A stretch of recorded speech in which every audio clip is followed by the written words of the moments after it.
Een van de best bewaarde geheimen van Leiden is de aanwezigheid van een enorme Oosterse collectie. Van kleitabletten tot papyri, unieke Arabische handschriften, prenten, foto's tot filmposters aan toe. Hoe is deze verzameling in Leiden terechtgekomen? En waarom is Leiden een Oosterse stad geworden?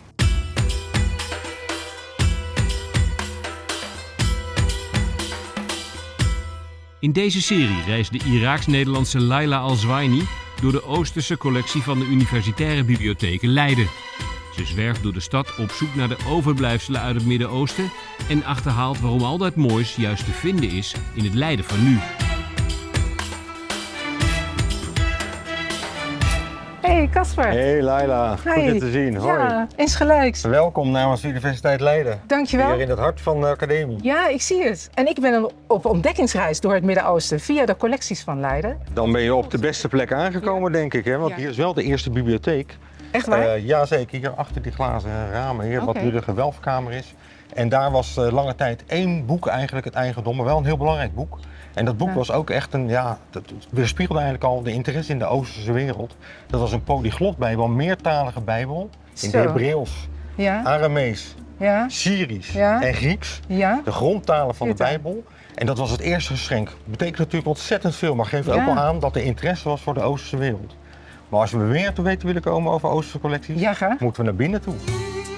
Conservator Casper van Ommen neemt Laila mee naar de Senaatskamer in het Academiegebouw. Van onder tot boven behangen met portretten van hoogleraren uit het verleden. Nou ja, ik wilde je wat meer vertellen over de Oosterse collecties. En dat is helemaal verbonden met deze man. Josephus Justus Scaliger. Ah. Een star professor, echt de eerste research professor die naar Leiden wordt gehaald in 1593. Omdat hij zo bekend en zo beroemd is. En als hij naar Leiden komt, neemt hij een deel van zijn bibliotheek mee uit Frankrijk. Want daar woont hij eigenlijk. Ja. En dat zijn alle boeken in Oosterse talen. En als hij in 1609 hier in Leiden overlijdt, legiteert hij dat deel. Hij geeft dat deel aan de universiteit en dat is nog steeds de kern van onze Oosterse collecties. Ja, dat is Geweldig. natuurlijk ontzettend belangrijk En geweest. hij valt ook op, want hij is in het rood, terwijl de rest hier in het zwart is. Zeker. Waarom is dat dan? Ja, omdat hij echt een bekendheid was. Hij was echt een attractie. En hij heeft in Parijs gestudeerd en daar kreeg je een rode toga. Ze zeggen, die mag jij hier in Leiden dragen, zodat je het onderscheidt van de rest die allemaal in het zwart is. Je mag Ah. voorop lopen in de optocht. Je bent echt belangrijk voor ons. En dat Oké. wordt hiermee uitgedrukt. Oh, zo, dus de echte belangrijke wetenschappers die mogen in het rood. Alleen maar. Hij gaf niet officieel les, geen colleges, maar hij kon wel studenten uitpikken die hij thuis uitnodigde om les te geven.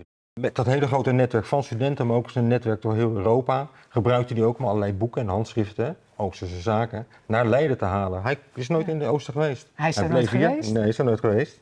Zo. En toch komt dat hier allemaal naar hem toe, omdat hij zo bekend is, Ja. omdat ze weten dat er iets mee kan.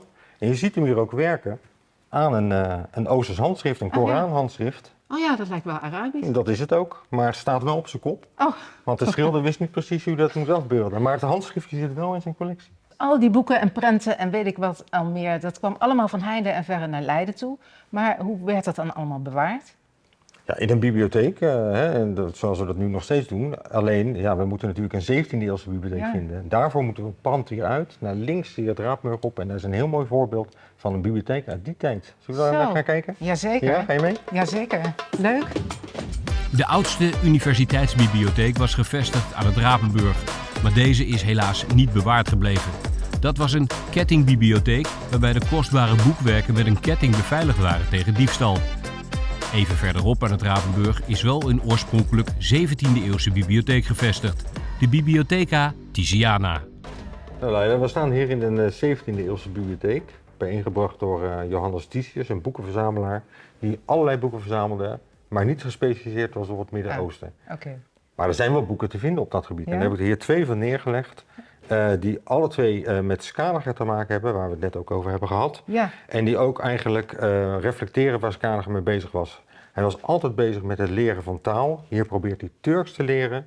Maar hij is ook heel breed geïnteresseerd in geschiedenis en cultuur van het Midden-Oosten. En daarin was hij geïnteresseerd omdat hij bezig is met een boek om een nieuwe tijdrekenkunde eigenlijk neer te zetten. Allerlei kalenders van Arabieren, Ja. Hebreeuws, Het zijn allemaal Hebreeuws, andere allemaal jaartelling natuurlijk. precies. Ja. op één systeem te krijgen. En dat is in dit boek het geval. Dus hij is ja. heel breed geïnteresseerd. Maar de meeste wetenschappers waren eigenlijk geïnteresseerd in bijbelstudie.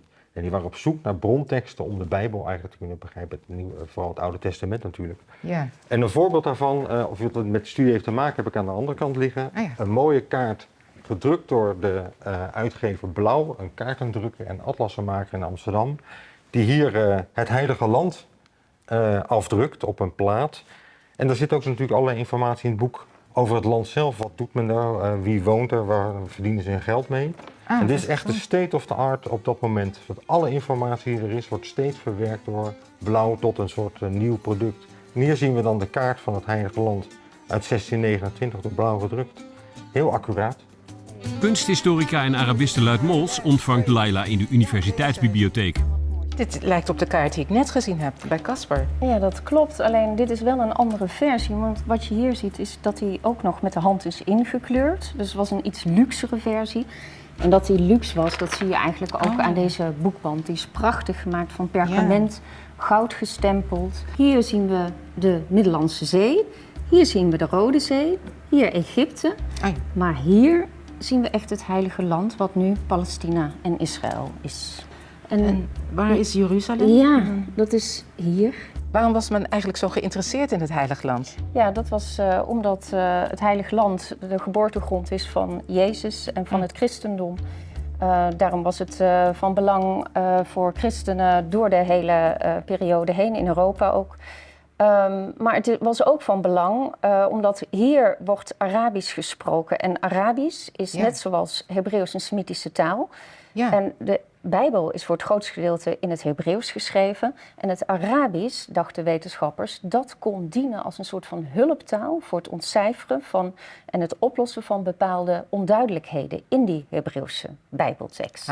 Dus het Arabisch was eigenlijk een brug tussen het begrijpen van de Bijbel voor christenen. Ja, zeker. Maar tegelijkertijd was het Arabisch ook ontzettend belangrijk om de islam te leren kennen. Want dat wilden wetenschappers in Europa natuurlijk ook. De boeken van 3 grote geleerden liggen hier.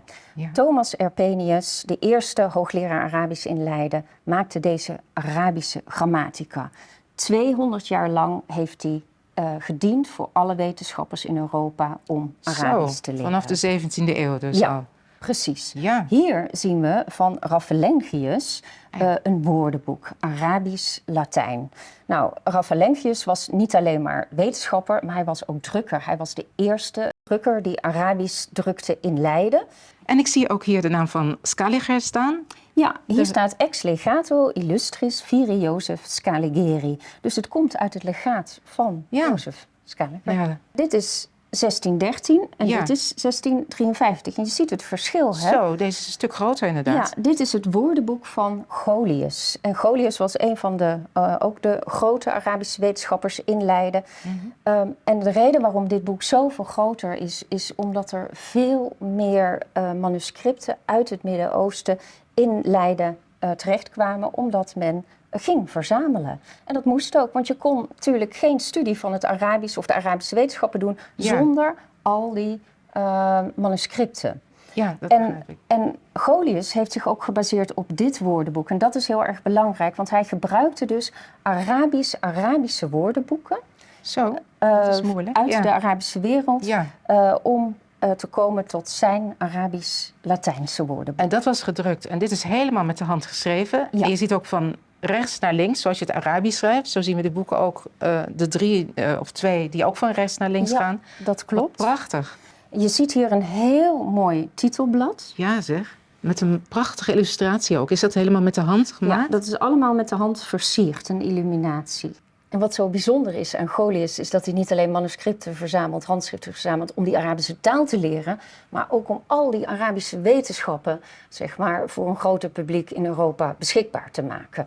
Dus hij verzamelt manuscripten, handschriften over plantkunde, over wiskunde, over astronomie. Heel breed. En die collecties zijn nog steeds hier. Die kun je nog steeds bestuderen. En dat is waarom Leiden zo belangrijk toen was en eigenlijk nog steeds. Net heb ik gezien hoe een fantastische collectie Leiden heeft van Oosterse handschriften. Vanaf de vroege 17e eeuw verzameld en nu hier in de bibliotheek.